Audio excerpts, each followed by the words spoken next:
Hello, welcome to another day in our daily devotion. Thank you for committing to this study with me and for joining me here again today. I am so thankful that you're on this journey with me. Let's go ahead and open up today with a word of prayer. God, I just want to thank you so much for this time we have to just step away from life and dig into your word, whatever that might look like for each one of us tonight. God, I just thank you so much for just a moment to spend with you. I ask tonight as we just dig into Sarah's character that you will help us to look within ourselves and our own character, and that we might see our traits that are pleasing to you and maybe even those that aren't, that we can act and become better for you and better for your kingdom. Pray that you will be with me as I guide this devotion tonight. I pray that you will be my words that come out of my mouth, that I might not say anything that has not been pre-approved by you. I pray all this in your name. Amen.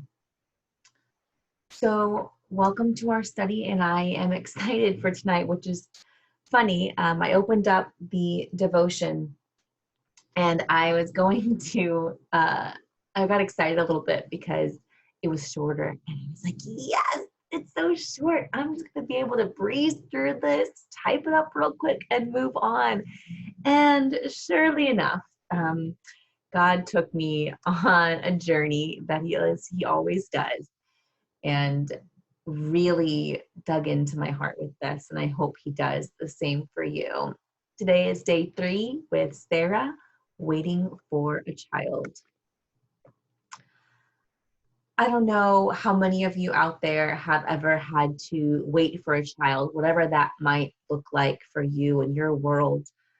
And I can tell you, I have never felt more in tune with someone from the Bible than I do with Sarah in this moment, especially today as I dig in to get to truly know her as a person and not just a character in some story that I've read. Sarai, or Sarah, was not just waiting for a place to settle down. We know that God had told Abram so many times that they're picking their life up and they're moving. And each time Abram didn't have a destination in mind and they just were going. So not only is she waiting for this place to finally settle down and take root, but she's also waiting for that child time and time again. In Genesis 12:2, God promises Abram, I will make of you a great nation. And that message is just so different for her because she doesn't hear, I'm going to make you a great nation. She hears, I'm going to give you children, because this nation doesn't just all of a sudden appear. God has to provide children to get to have this nation. So if God's promising Abram a nation, then surely Sarai will finally have her children that she's been longing for. I really love how Charlotte Fritz just says this, and it really warmed my heart. She waded through a move away from the homeland she knew, waded through a journey to Haran, waded through a trip to Canaan, even waded through a tour of Egypt. Sarai still didn't have the one thing her heart ached for, a child. That ache for a child, everything hurts when you're waiting for a child.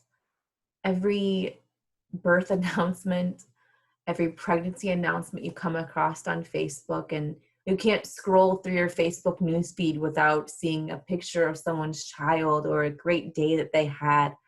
Mother's Day is like the worst day of your entire life, each and every year without a child. Your heart aches. Little things that are to bring you joy each day hurt when you don't have a child. And finally, I remember reading Sarah's story and knowing she can relate to me. God gave this story to me in my time of waiting for a child. because he knew I needed to know if someone else knew that pain. I wasn't alone. And just like Sarai, as hard as it was, I know I clung to God like nothing else. I was so much in prayer, and so many prayer warriors were praying with me on my journey. And I know I couldn't have got through it without Christ. And I knew He promised me that child, but I sure didn't know when, and I didn't know how. It's not an easy wait. And that's what I'm tapping into here with Sarah. And that's what I'm hoping you begin to feel with her too. You begin to feel that hurt and that ache that she was going through. Because with that hurt and ache, at the end, you get to see such a tremendous miracle and also get to experience God's blessing. Genesis 12, 1 through 5. The Lord has said to Abram, go from your country, your people, your father's household, the land I will show you. I will make you into a great nation. I will bless you. I will make your name great, and you will be a blessing. I will bless those who bless you, and I will curse those who curse you, and all peoples on earth will be blessed through you. So Abram went as the Lord had told him, and Lot went with him. And Abram was 75 years old when he set out for Haran. He took his wife Sarai, his nephew Lot, all the possessions they had accumulated, and the people they'd acquired in Haran, and they set out for the land of Canaan. And they arrived there. Man. Abram traveled to the land as far as the site of the great tree of Morah at Shechem. At that time, the Canaanites were in the land. The Lord appeared to Abram and said to your offspring, I will give this land. So he built an altar there to the Lord who had appeared to him. From there he went on toward the hills east of Bethel and pitched his tent in Bethel on the west and Ai on the east. There he built an altar to the Lord and called on the name of the Lord. Then Abram set out and continued toward Negeb. Wow.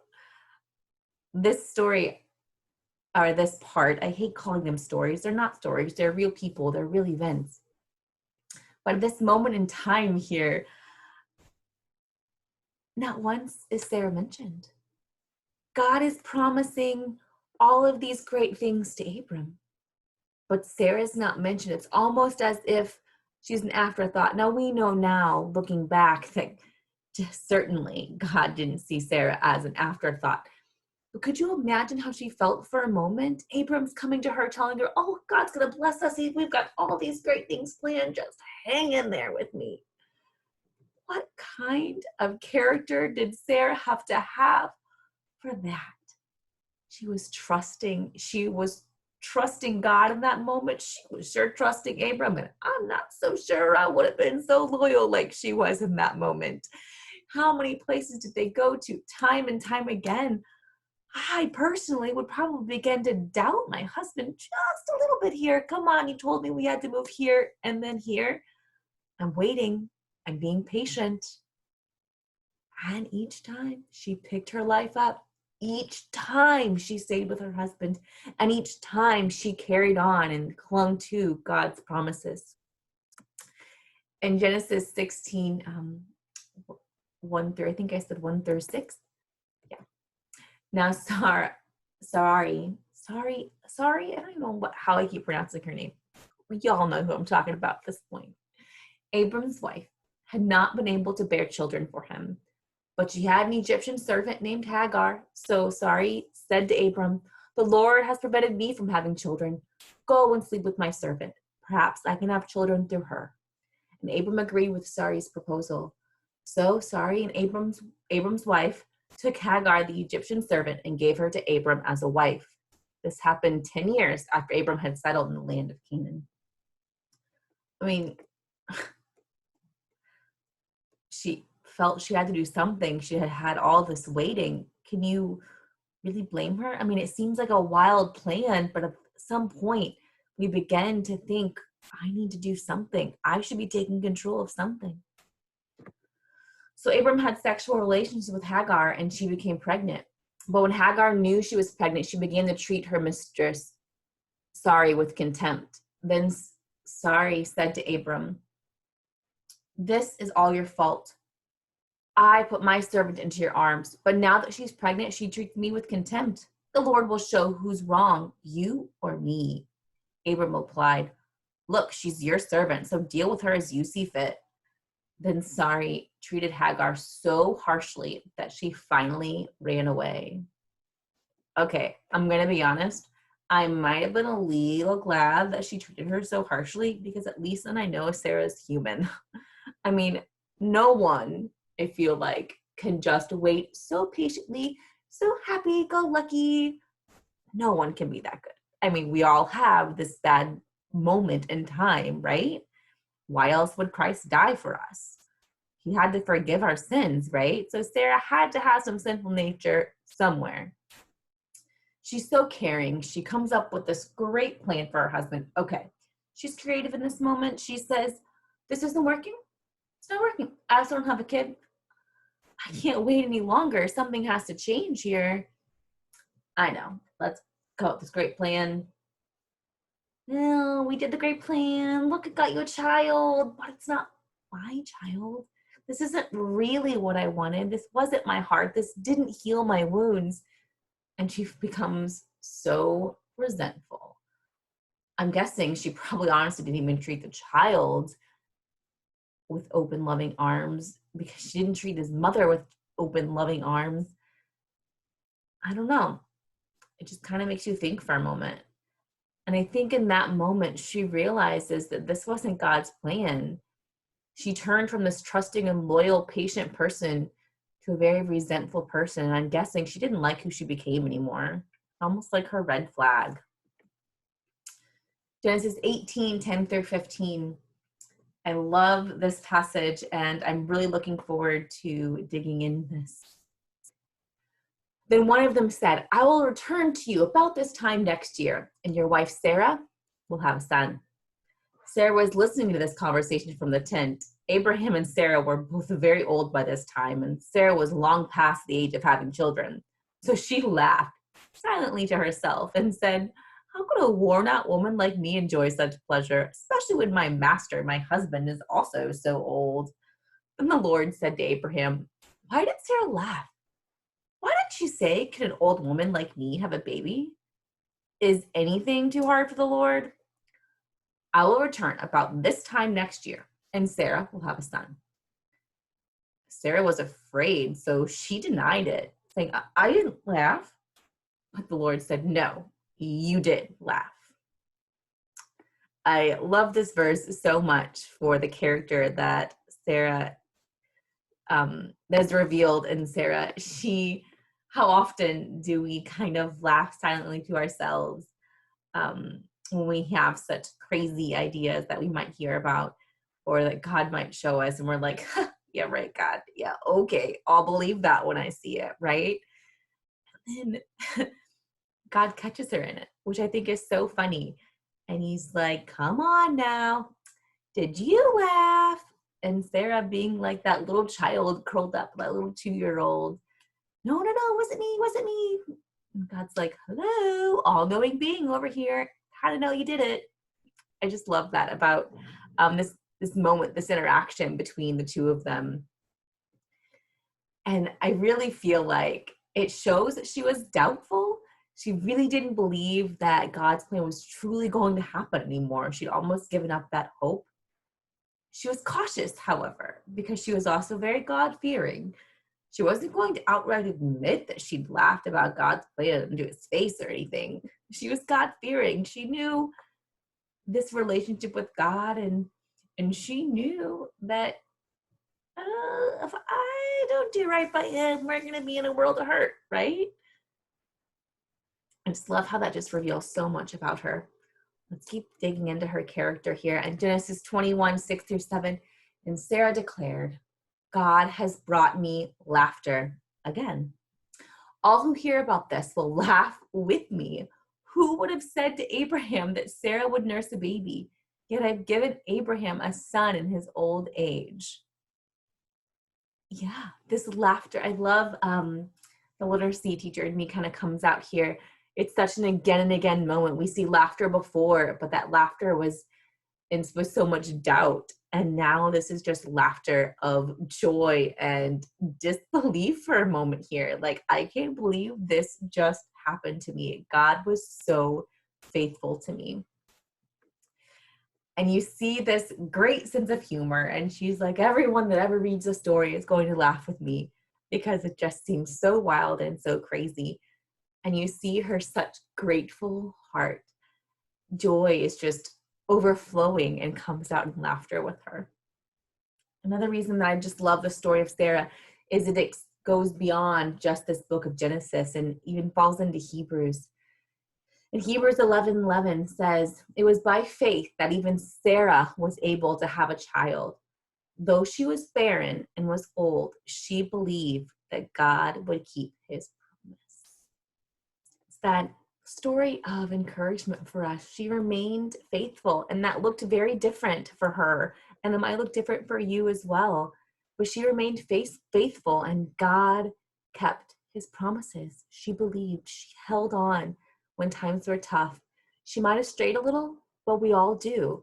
God forgives those moments, and God just encourages us one more time, over and over, he does, so that we can hold on to his promises to us in our lives. There are lessons that I feel, and our author also feels, that God wanted to teach Sarah. And she puts this in the study guide sections that I wanted to share with you. The big lesson that God wanted to teach Sarah was that nothing is too hard for the Lord. Sound familiar? Maybe that DIY project that you might be working on, but I haven't started yet. I have to get on it. But nothing is too hard for the Lord. I want you to think about that and comment below. Comment. Let's start a conversation on Facebook, a God-loving, fearing, faithful conversation on Facebook. You don't see too many of those. How do you think Sarah's life might have changed if she had believed that nothing is too hard for the Lord? What do you think that would look like for her? How would your life change if that became less of an intellectual fact, something we know up here, and more of this principle that kind of guides our life? As I was thinking of a song to share with you tonight, I laughed a little bit here because the song that kept coming to mind for me was that VeggieTales song, if any of you know it, that God is bigger than the boogeyman. Nothing's too hard for him. He can smash those boogie monsters right out of your room, right? So you could sleep. And this is that kind of grown-up version of that story. I feel like nothing's too hard for the Lord. He's bigger than all of that. How might our lives change if we lived by that statement? Don't forget, as you're doodling your pictures and you're writing your words down, how might those situations look different if we truly believed that nothing is too hard for the Lord? The song I did find, other than our VeggieTales song, While I'm Waiting by John Waller. It was really hard just to find a little section of this song to share with you, but this is the part that I felt was really sticking out to me. I'm waiting on you, Lord, and I'm hopeful. I'm waiting on you, Lord, though it is painful. But patiently I will wait. I will move ahead, bold and confident, taking every step in obedience while I'm waiting. Man, is that hard? God's not telling you that it's easy. In fact, I feel like with this story of Sarah, God's telling you that it's hard. It's very hard to wait, but there is nothing but great abundance and blessings at the end of this waiting period. As you reflect on that song tonight, let me go back actually. Don't forget While I'm Waiting by John Waller when you're in your moment of reflection. I'm excited for you to join me tomorrow on our do-it-yourself project.